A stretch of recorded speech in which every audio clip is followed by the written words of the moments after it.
No sé qué tan buenos sean ustedes para los refranes. Les voy a colocar la primera parte de un refrán, no sé qué tan popular sea para ustedes, pero este refrán dice así: la mano que mece la cuna. ¿Qué? La mano que mece la cuna, ¿qué dice la otra parte? ¿Nunca lo han escuchado? No. La mano que mece, incluso hay un libro escrito por eso, hace años vi una película toda siniestra con ese título, pero la mano que mece la cuna gobernará al mundo. La mano que mece la cuna, pensé que sabían ese refrán, la mano que mece la cuna gobernará al mundo. Y ese refrán tiene mucho que ver con la enseñanza de hoy, porque hoy que estamos celebrando el Día de la Madre, estamos reconociendo que las madres son muy poderosas, tienen mucho poder, una madre tiene mucho poder y tiene muchos poderes. Por ejemplo, una madre tiene el poder de multiplicar la comida, ¿se han dado cuenta de eso? ¿Cómo hacen rendir la comida y más en estos tiempos de escasez? ¿Cómo tienen el poder de hacer rendir el dinero? Tienen el poder de multiplicarse para atender hijos, y no uno. Yo recuerdo en la casa fuimos 3 hijos, bueno 4, pero murió el más pequeño muy niño, y mi mamá andaba con nosotros para todos lados con los 3 hijos, y hoy veo a algunas mamás que solamente tienen un hijo y no saben qué hacer con un hijo. Y yo recuerdo ver madres con 4, 5, 6 hijos y tranquilas. Los dominaban con una mirada, porque ese es otro poder que tienen las madres, ¿no? El poder de la mirada de una madre. Con una sola mirada uno se quedaba quietecito. Pero ¿saben? El poder más grande y el más celebrado por muchas personas es el poder de la chancleta. Poder de la chancleta voladora. Ese es un gran poder que tienen las madres. Pero en verdad hoy quiero hablar del poder más grande que tiene una madre, el poder de la influencia. Y ese refrán habla precisamente de eso. La mano que mece la cuna tiene el poder de influenciar a un joven, a un hijo, para gobernar al mundo. El poder más grande que usted como mamá tiene es el de influenciar sobre sus hijos. Ahora quiero aclarar que en esta enseñanza voy a hablar, cuando hable de influencia, lo voy a hablar en forma positiva, porque la verdad es la siguiente: podemos influenciar, bueno, no podemos, vamos a influenciar, lo queramos o no lo queramos, lo planeemos o no lo planeemos, lo deseemos o no lo deseemos, siempre vamos a influenciar en nuestros hijos, para bien o para mal. Pero en esta serie, en esta enseñanza vamos a hablar de la influencia como algo positivo. Y esta enseñanza la vamos a ver a través de la madre, que yo considero que es la mamá más influyente de toda la historia de Israel, la madre de la cual nos habla la Biblia como la mamá más influyente. Tal vez no la madre más importante, no, tal vez no la mamá de la cual más se habla en la Biblia, pero si usted analiza la historia de esta mujer, se da cuenta que fue la madre más influyente en toda la historia de Israel. La historia de esta madre la podemos empezar a leer en 1 Samuel capítulo 1, versículos 1 al 8. 1 Samuel capítulo 1, del 1 al 8. Si usted todavía no ha puesto en silencio su celular, le pido por favor que lo haga. Hágalo a este momento, aproveche, sáquelo. No diga, ay, yo ya lo tengo en silencio. No, verifíquelo y verá que no lo tiene todavía en silencio. ¿Ya? Gracias. 1 Samuel 1, del 1 al 8 dice así: en la tierra de Efraín había un hombre sufita de Ramatayim. Su nombre era Elcaná, hijo de Jeroam, hijo de Eliú, hijo de Tou, hijo de Suf, efraimita. Elcaná tenía 2 esposas, una de ellas se llamaba Ana y la otra Penina. Esta tenía hijos, pero Ana no tenía ninguno. Cada año el Caná salía de su pueblo para adorar al Señor Todopoderoso y ofrecerle sacrificios en Silo, donde Ofni y Finés, los dos hijos de Elí, oficiaban como sacerdotes del Señor. Cuando llegaba el día de ofrecer su sacrificio, el Caná solía darles a Penina y a todos sus hijos e hijas la porción que les correspondía. Pero a Ana le daba una porción especial, pues la amaba, a pesar de que el Señor le había hecho estéril. Penina, su rival, solía atormentarla para que se enojara, ya que el Señor la había hecho estéril. Cada año cuando iban a la casa del Señor sucedía lo mismo.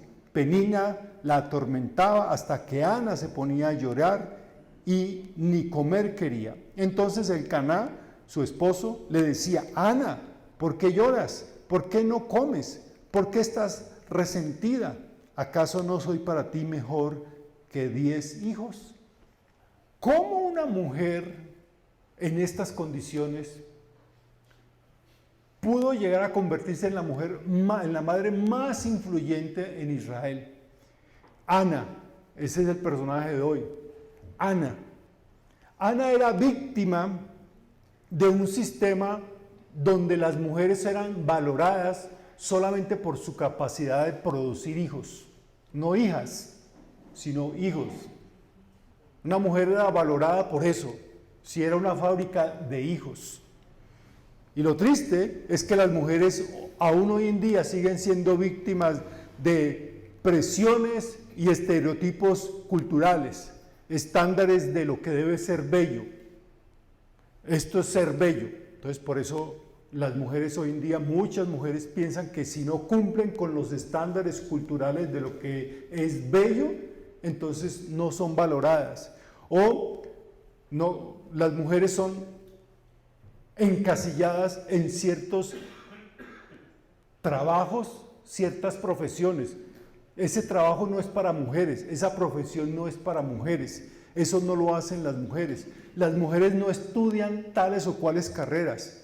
Las mujeres son para estas áreas de la vida y no para estas áreas de la vida.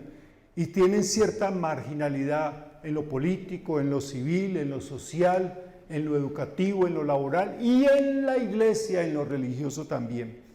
Ana era víctima de eso, pero también Ana era víctima de la rivalidad y la burla de otra mujer. Penina, la otra esposa del Caná, se burlaba porque Penina pudo tener muchos hijos.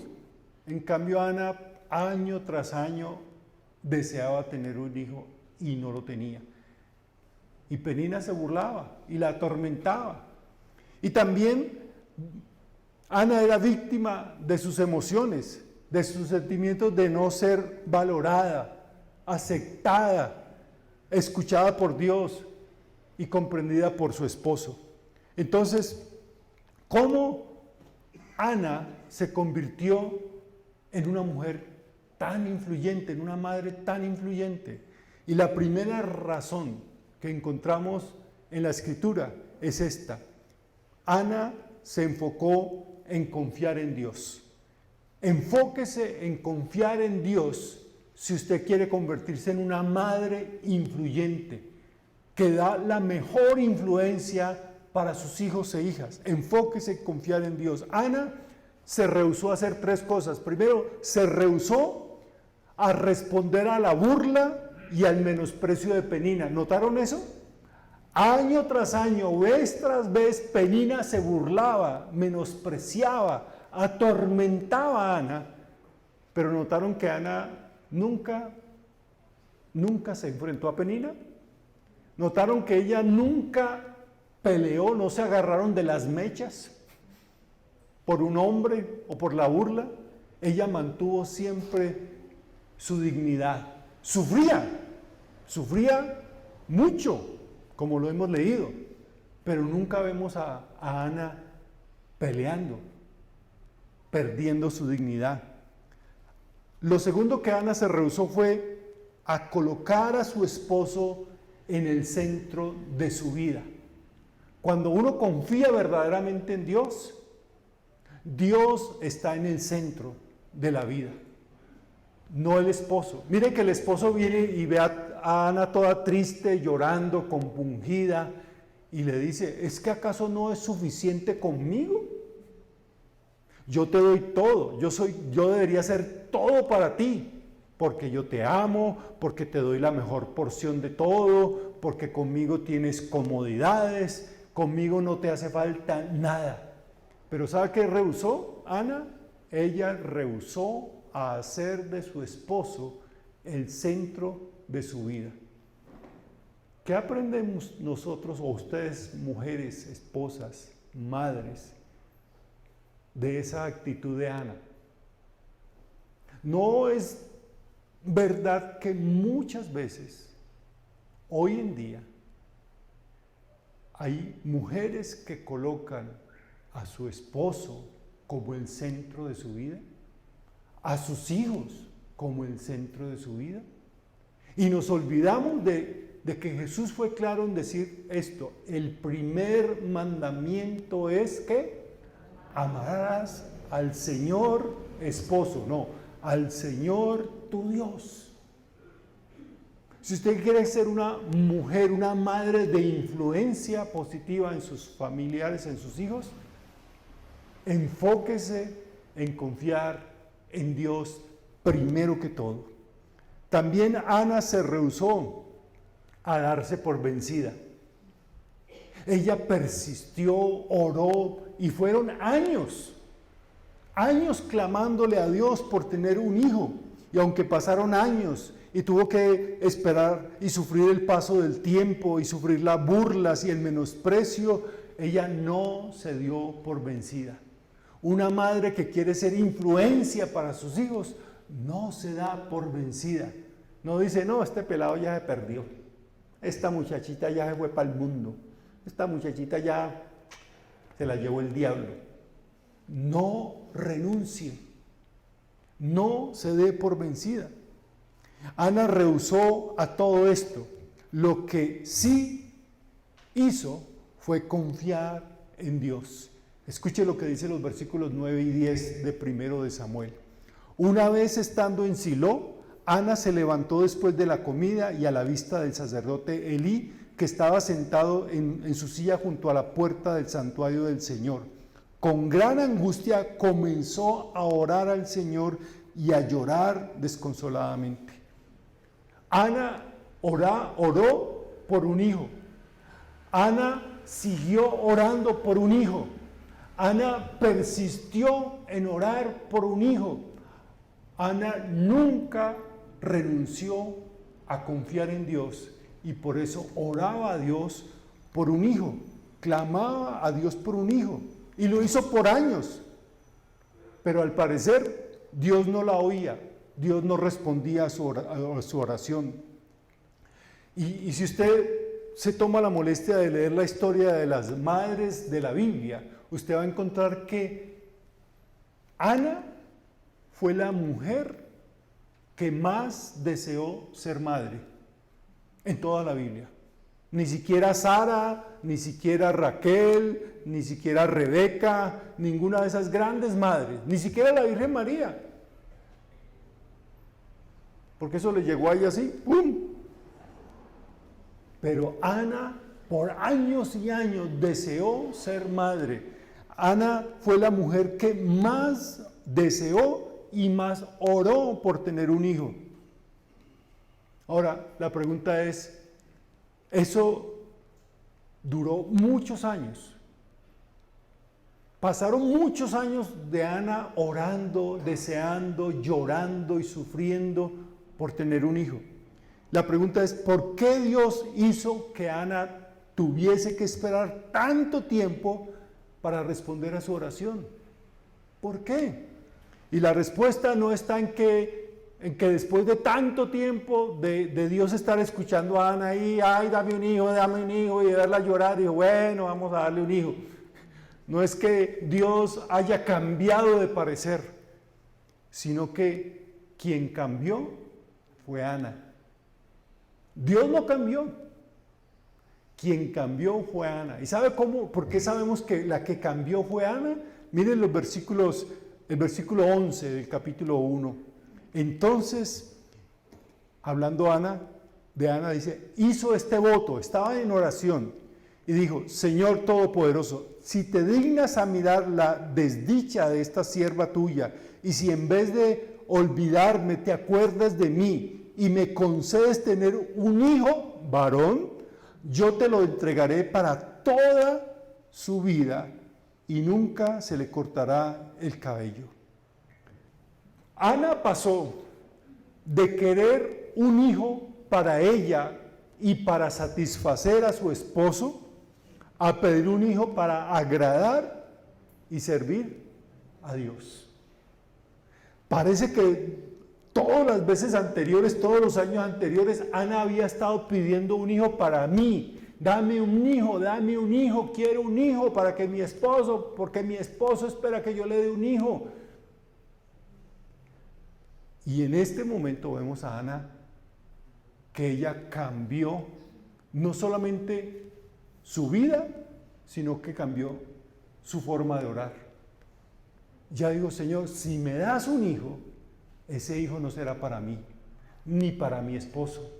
Ese hijo será para que te sirva a ti. Madres, ¿cuál es el enfoque en su vida y en su oración? Ya vimos que lo primero que una madre debe hacer si quiere ser influencia para sus hijos es enfocarse en confiar en Dios. La pregunta para ustedes, madres, es ¿en quién se está enfocando? ¿Cuál es el enfoque de su vida y de sus oraciones? Nosotros sabemos el resultado. El versículo 20 dice que Ana concibió y pasado un año dio a luz un hijo y le puso por nombre Samuel, pues dijo, al Señor se lo pedí. El nombre Samuel quiere decir Dios que oye, porque ella se quejaba, Señor, ¿por qué no me has escuchado? Hasta que, ay Dios, por fin me escuchaste. Entonces mi hijo se va a llamar Dios me oye, Dios oye. Entonces lo primero que una madre debe hacer si quiere convertirse en una madre de gran influencia debe ser enfocar su confianza en Dios. En segundo lugar, enfóquese en criar para Dios. Enfóquese en criar para Dios, criar sus hijos e hijas para Dios. Capítulo 1, versículo 21 y 22. Cuando Elcaná volvió a salir con toda su familia para cumplir su promesa y ofrecer su sacrificio anual al Señor, Ana no lo acompañó. Esta es un año después, cuando Ana ya ha tenido su hijo y todo eso. No iré hasta que el niño sea destetado, le explicó a su esposo. Entonces lo llevaré para dedicarlo al Señor y allí se quedará el resto de su vida. ¿Qué estaba haciendo Ana? Ana no se estaba arrepintiendo, porque ella acompañaba a su esposo cada año cuando tenía que subir al santuario a ofrecer su sacrificio. Y ella esta ocasión dijo, yo no voy a ir contigo, me voy a quedar aquí con el niño. Ella no se estaba arrepintiendo. Ella tampoco estaba queriendo decir, es que tengo que disfrutar más a mi hijo. Lo que Ana estaba haciendo era aprovechando la etapa más importante de la formación de un niño.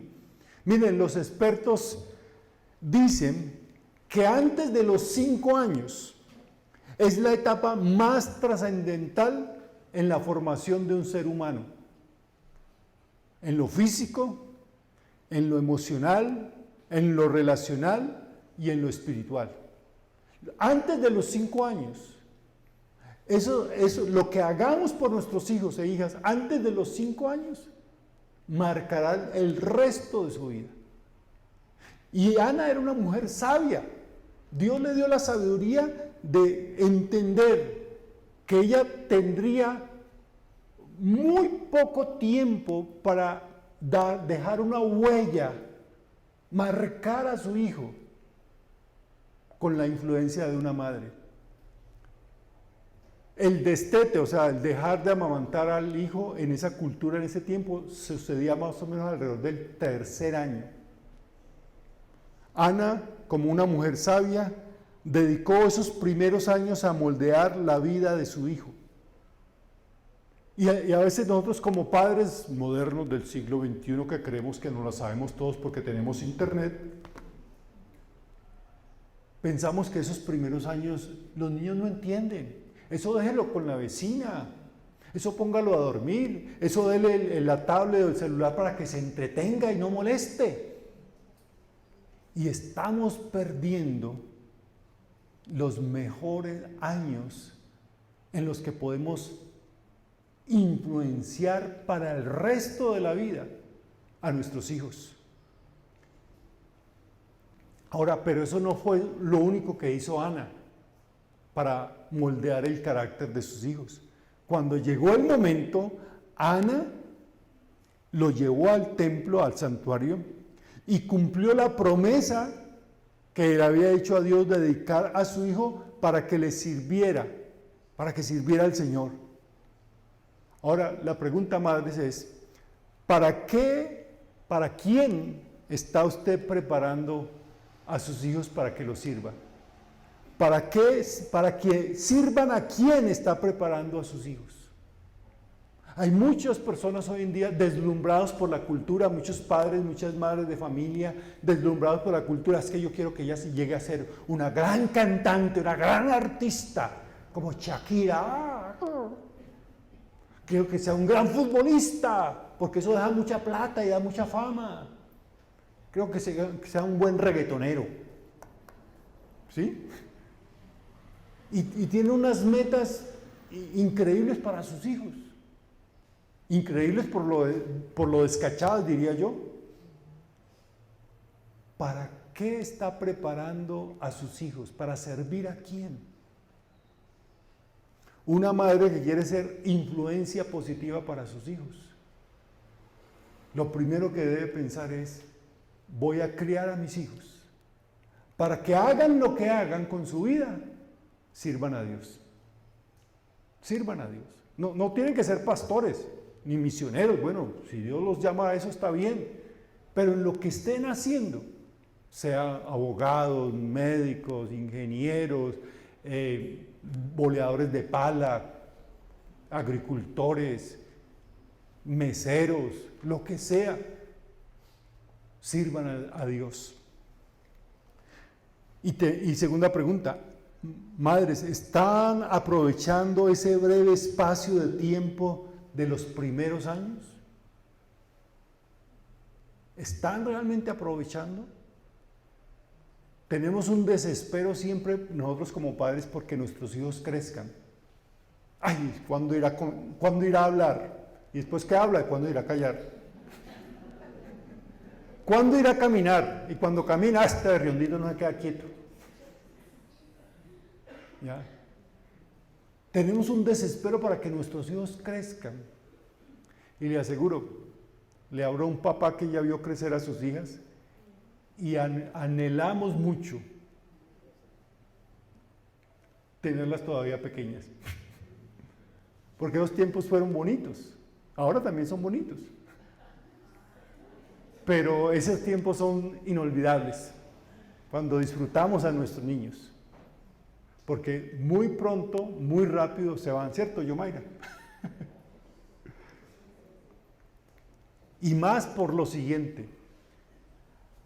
Hemos estado por más de 2 años en pandemia. Y los que más han sufrido son los niños. Y no nos damos cuenta porque ellos no se quejan. La mayoría de ellos no se quejan. Pero esos pequeños niños que nacieron en pandemia o antesito durante la pandemia, estos 2 años han sido años muy horribles para la formación del carácter, de la personalidad. Por ejemplo, muchos de esos niños, perdieron contacto con la iglesia.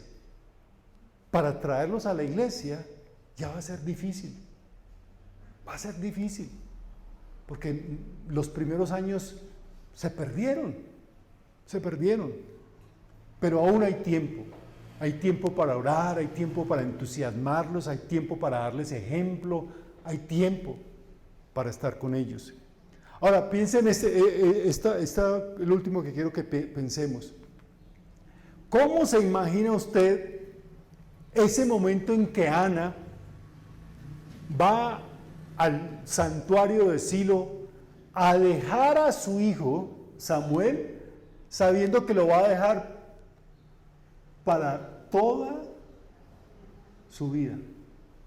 O sea, ese hijo por el cual años y años estuvo orando y llorando y suplicando a Dios, por fin lo tiene, lo disfruta por los primeros 3, 4 años y ahora lo lleva al santuario y lo va a dejar allí. ¿Cómo se imagina eso? ¿Cómo lo habría hecho usted?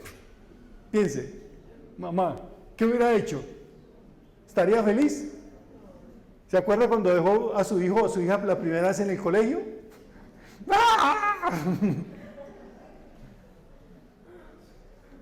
Miren el versículo 27 y 28. Ella ya va al templo, al santuario de Silo y habla con el sacerdote y le dice, este es el niño que yo le pedí al Señor y Él me lo concedió. Ahora yo, por mi parte, se lo entrego al Señor. Mientras el niño viva, estará dedicado a Él. Mientras el niño viva, es decir, el resto de su vida. Y seguramente fue un momento lleno de emociones, pero hay algo que usted no ve en esta escena.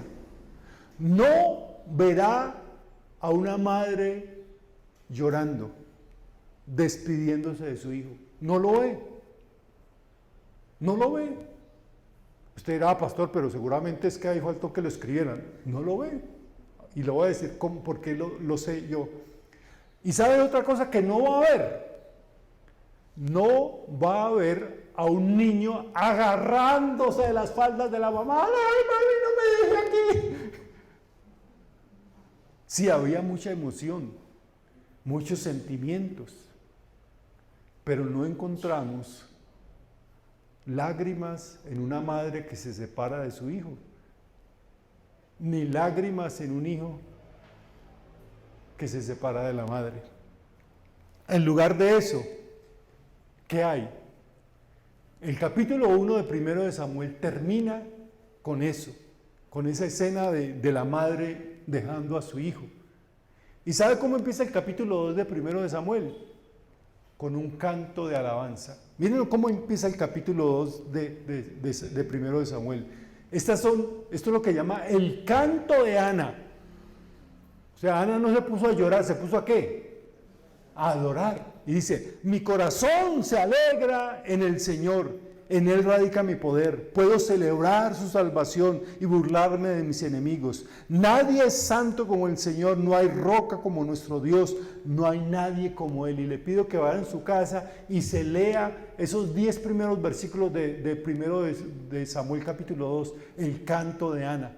Porque es un canto de alabanza, es un canto de adoración, es un canto de gozo. Por eso, si usted quiere ser una madre de influencia en sus hijos, en tercer lugar haga esto, enfóquese en adorar a Dios. Enfóquese en adorar a Dios. El canto de Ana es una canción de gozo, de triunfo, de alabanza, de exaltación a Dios. Porque hacer la voluntad de Dios da gozo, da gozo. Sí, la voluntad de Dios no siempre es bueno, no siempre es agradable para nosotros, no siempre, ay, me toca hacer esto. Sí, muchas veces no nos gusta la voluntad de Dios para nuestra vida, pero la voluntad de Dios siempre trae gozo a nuestra vida. Y siempre trae bendición a nuestra vida. ¿Saben por qué trae gozo y bendición? Primero porque usted ve a Ana gozándose, diciendo, qué alegría, mi alma se goza en el Señor, lo adora, lo celebra, pero trae bendición. ¿Sabe por qué? Porque Dios le dio a Ana 3 hijos más y 2 hijas más. Ella dejó a Samuel allá, pero Dios le dio 3 hijos más y 2 hijas más. Y la clave de toda esa bendición tal vez está en el significado del nombre de Ana. ¿Cuántas Anas hay aquí? Ana. No, estoy hablando de Ana, no de anaconda.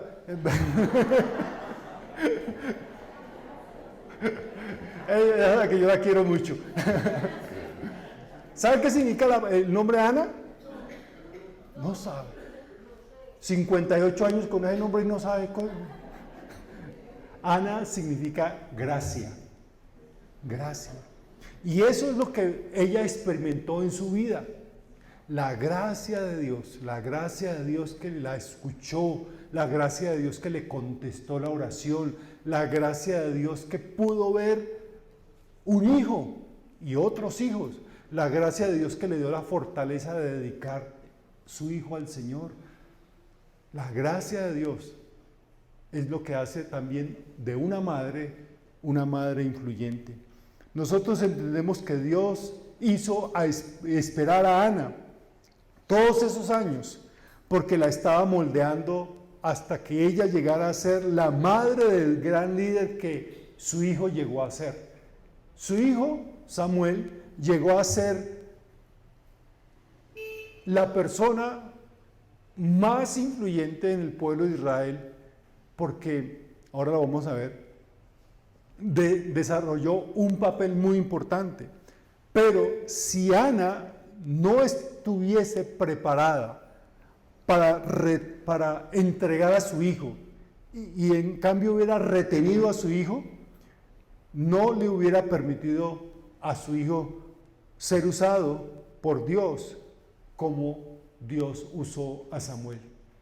Lo cual nos quiere decir a nosotros que nosotros podemos facilitarle al Señor que haga la obra y cumpla el propósito en nuestros hijos, o ser un obstáculo para ese propósito. Y usted como mamá debe decidir. Quiero que vean esta frase y la última que voy a compartir. Dice: Ana quería un hijo. Dios necesitaba un juez, un sacerdote y un profeta. Tal vez, madres, y eso es algo que yo escucho, es que se me despertó el espíritu materno. Quiero ser madre. Sí, eso es lo que usted quiere, pero ¿qué quiere Dios? Es que quiero tener un hijo. Sí, pero ¿qué quiere Dios? Ana quería un hijo. Dios necesitaba a un líder, a un sacerdote y un profeta. Y todo eso fue Samuel. Todo eso en una sola persona. Hoy en día es muy fácil tener hijos, ¿verdad? Bueno, más fácil que antes, porque hay varias formas de tener hijos. Hay mujeres que pagan por ser madres. No necesitan un hombre, simplemente consiguen el esperma de donación y se hacen inseminar y ya, porque quiero ser mamá. Sí, eso es lo que usted quiere, pero ¿qué quiere Dios? Usted quiere tener un hijo, pero ¿qué quiere Dios? Ella comprendió que su hijo no era su hijo, sino que le pertenecía a Dios. Y eso es algo que toda madre debe recordar y todo padre debe recordar. Como dice la Escritura, herencia del Señor son los hijos. No nos pertenecen, son del Señor. Y no debemos interponernos entre los planes de Dios, sino facilitar los planes de Dios. Ana influyó en su hijo Samuel. Ana moldeó su carácter, lo dedicó al Señor, y Samuel recibió la influencia de su mamá. Por medio de su hijo Samuel, Ana influyó en toda la nación, porque Samuel fue el líder de la nación por muchos años, hasta que era anciano y murió. Desde niño fue llevado más o menos a los 4 o 5 años, y hasta que murió, Samuel fue el líder de todo el pueblo de Israel. Fue juez, sacerdote y profeta, y todos lo respetaban. Y cuando Samuel murió, toda la nación lloró. Samuel fue quien ungió a los 2 primeros reyes de Israel, a Saúl y a David. Tuvo ese privilegio de tener la transición entre una nación que no tenía reyes a tener reyes. Ana inspiró con su canto no solamente a su familia, sino a toda la nación, porque si usted lee con detenimiento el canto de Ana, se da cuenta que es más que un canto por la bendición de haber tenido un hijo. Es todo un canto que llenó de esperanza a quienes lo escucharon, porque en ese tiempo el pueblo de Israel estaba siendo sometido, oprimido, atacado por los filisteos, por los cananeos, por los moabitas, los amonitas, los edomitas. Estaban rodeados de enemigos y cada vez esos enemigos los oprimían y pensaban que no tenían esperanza porque ellos no tenían esos ejércitos que tenían las otras naciones. Pero el canto de Ana inspiró a una nación que estaba desesperanzada. Y Ana influyó hasta en María, la madre de Jesús, porque si usted compara el canto de Ana y el canto de María, que se llama el Magnificat, compara los dos, usted nota que el canto de María, la madre de Jesús, está inspirado, tiene mucha inspiración en el canto de Ana. Y Ana nos sigue inspirando todavía a nosotros. Por eso, cuando vemos a Ana, estamos ante la presencia de la madre más influyente de la historia de Israel. Pero para ser una madre influyente, tenemos que enfocarnos en confiar en Dios, enfocarnos en criar a nuestros hijos para Dios, no para nosotros, no para nuestras metas, no para lo que nosotros queremos, sino para Dios, y en enfocarnos en adorar a Dios siempre. Madres, ese es el desafío. El desafío de ser mujeres y madres de influencia, porque nuestros hijos e hijas están siendo influenciados más por estos aparatos, más por las redes sociales, más por los medios de comunicación, que por lo que encuentran en su hogar.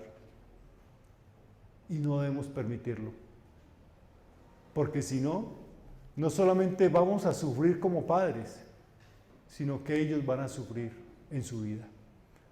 ¿Por qué no nos colocamos en pie y oramos y le pedimos al Señor que nos ayude a aprovechar ese tiempo de influenciar en nuestros hijos e hijas para que sean realmente hombres y mujeres de influencia en nuestra sociedad? Oremos. Señor, muchas gracias te damos por la vida de Ana, esta mujer, Señor, que se enfocó en confiar en ti, que se enfocó en criar hijos para ti y que se enfocó en adorarte a ti. Te pedimos, Señor, por cada madre que está aquí, por cada mujer que llegará a ser madre.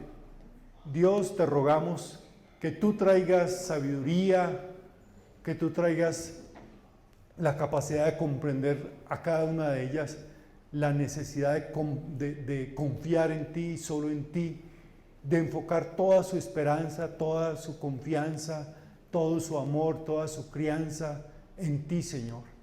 Dales fortaleza, dales paciencia, llénalas de amor cada día por sus hijos, dales la capacidad de saber que lo que ellas hacen, nadie más lo puede hacer, Señor, que lo que están haciendo por sus hijos e hijas, Señor, nadie más lo van a hacer.